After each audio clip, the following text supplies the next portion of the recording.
पढ़ते हैं, कुरान नहीं पढ़ते हैं, नादान नबी का जो है फरमान नहीं पढ़ते हैं, नादान नबी का जो है फरमान नहीं पढ़ते हैं, अखबार तो पढ़ते हैं कुरान नहीं पढ़ते हैं, कुरान नहीं पढ़ते हैं। सरकार के आंखों के, सरकार के आंखों के, सरकार के आंखों के ठंडक है नमाजों में, सरकार के आंखों की ठंडक है नमाजों में।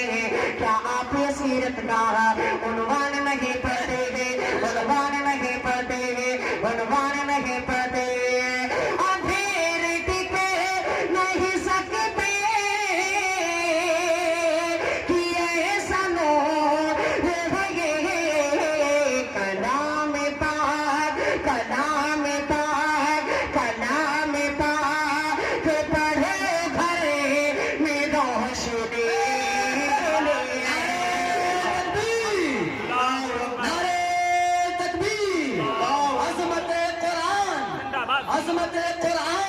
जिंदाबाद जिंदाबाद, वाह भाई वाह।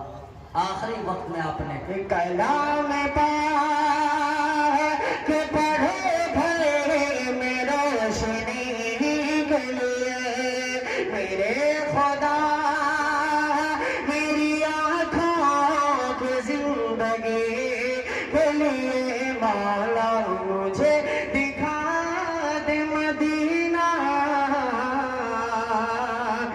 बस घड़ी के लिए। आइए सामिल नाज़रीन, जिस अजीम शख्सियत के रूबरू कराने के लिए मैंने सरे शाम से अब तक आपके सामने थोड़ा सा झूठ का सहारा लिया था। असल में वो झूठ नहीं, सच ही था। हजरत तशरीफ ले आए। अगर हजरत तशरीफ नहीं लाते तब मैं झूठा था। हजरत तशरीफ ले आए तो अब मैं सादिक और सच्चा हूँ। अभी मुझे वाक़या याद आ गया, हजरत मौलाना अब्दुल्ला सालिम कमर साहब के साथ मेरा प्रोग्राम हो रहा था हुगली कलकत्ता की सरजमीन पर। हजरत का टाइम 12:20 में था, लेकिन हजरत को मैंने मदू किया 3:20 में। जलसा खत्म हुआ, हम लोग लिफाफा लेने के लिए कमेटी के तंजीम खाना में गए, क़याम गाह में गए, तो एक बूढ़ा लाठी लेकर के आया। का तनवीर ज़की कहाँ है? ये तो शुक्रिया था कि हजरत मौलाना अब्दुल्ला सालिम साहब ने इशारा कर दिया, कहा कि तनवीर ज़की साहब कहाँ हैं? तो कुछ लोगों ने कहा क्या बात है? कहा उनकी खबर लेनी है मुझे, अगर वो मिल जाए तो मुझे बता दीजिए। तो हजरत ने इशारा किया, देखिए चचा आप पर गर्म है। तो मैं धीरे कदमों से लेटरिन में भाग गया। चचा को मैं नहीं मिला तो हजरत के सामने उन्होंने बात रखी कि अब अगला साल फिर मैं दोबारा जलसा करूंगा और वो तनवीर ज़की को बिहार से अपने साथ में लेके आइएगा।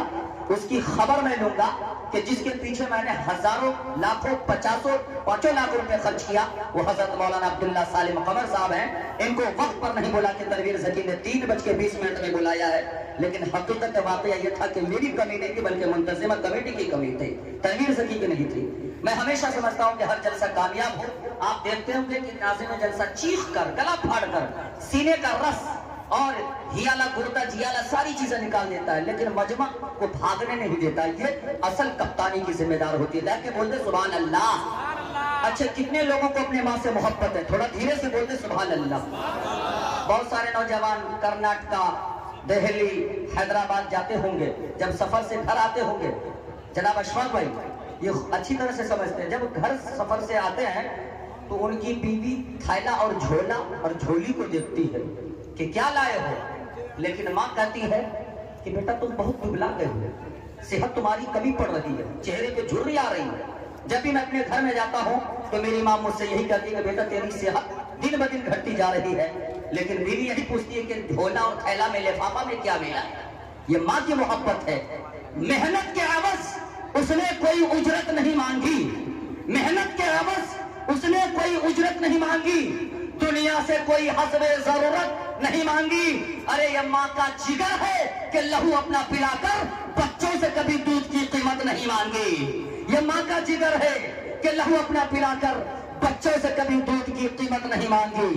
ये माँ का जिगर है कि बच्चों से कभी दूध की कीमत नहीं मांगी। 4 मिसरे पढ़कर मैं सीधे सीधे हजरत को मदद करने की कोशिश कर रहा हूँ। माँ के हवाले से थोड़ा धीरे से बोलने सुभान अल्लाह। खुश नसीबी है, खुश नसीबी है जो अपने पेड़ का फल खा सके। खुश नसीबी है जो अपने पेड़ का फल खाता। आप लोग कुछ बोलना नहीं चाहते, थोड़ा धीरे से बोल दे सुभान अल्लाह।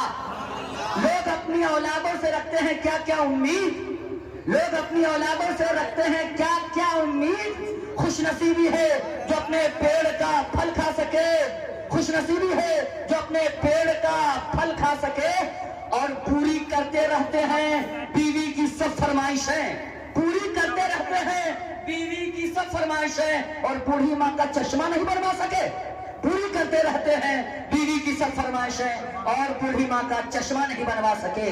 अगर मेरा टूटा हुआ चश्मा बनवा दिया होता तो अच्छा सुकून, अच्छा मुहूर्त देख सकती थी। मुझे कब शौक दुनिया देखने का था मेरे बेटे, मगर चश्मा लगाकर तेरी सूरत देख सकती थी, मगर चश्मा लगाकर तेरी सूरत देख सकती थी। आइए हजरत गिरामी, अब मैं मेरा किसी ताखिर तनहीद के एक अजीम शख्सियत से आप लोग को रूबरू कराने की जसारत कर रहा हूँ, जिनकी आवाज आम आवाजों की तरह नहीं, जो मुंह से निकलते ही फजा में हल होकर फना हो जाए, और नहीं उनकी आवाज उन आवाजों की तरह है जो एडियो वीडियो में कैद होकर हजारों कानों की तफरीह का सामान बनकर रख जाती है, बल्कि उनकी आवाज तो आवाज है जो सीनों में अपना आशियाना बना लेती है, दिलों को उजागर कर देती है, एहसासों को बेदार और आंखों को अश्करार कर देती है, जिनका सोच से दिल और दर्द जिगर के साथ जो भी तारे नफ्स निकलता है वो दमे ईसा होता है, जिसके बयान को सुनकर मजमे के अंदर झुर्री और झुरझुरी पैदा हो जाते हैं, वो हजरत मौलाना अब्दुल्ला सालिम कमर चतुर्वेदी साहब है। मैं शेर के साथ उनका इस्तकबाल करता हूँ कि मुझसे मिलकर तेरे चेहरे पे उजाले पड़ जाए।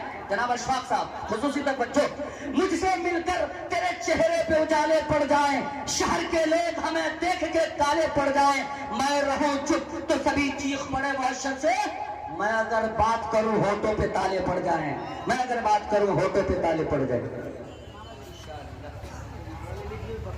अल्लाह, देखिए ये इकलौता शायर है जो नाज़िम को नवाज रहे हैं। अब ये समझ लीजिए कुर्बे क़यामत की अलामत है कि एक नाज़िम जलसा को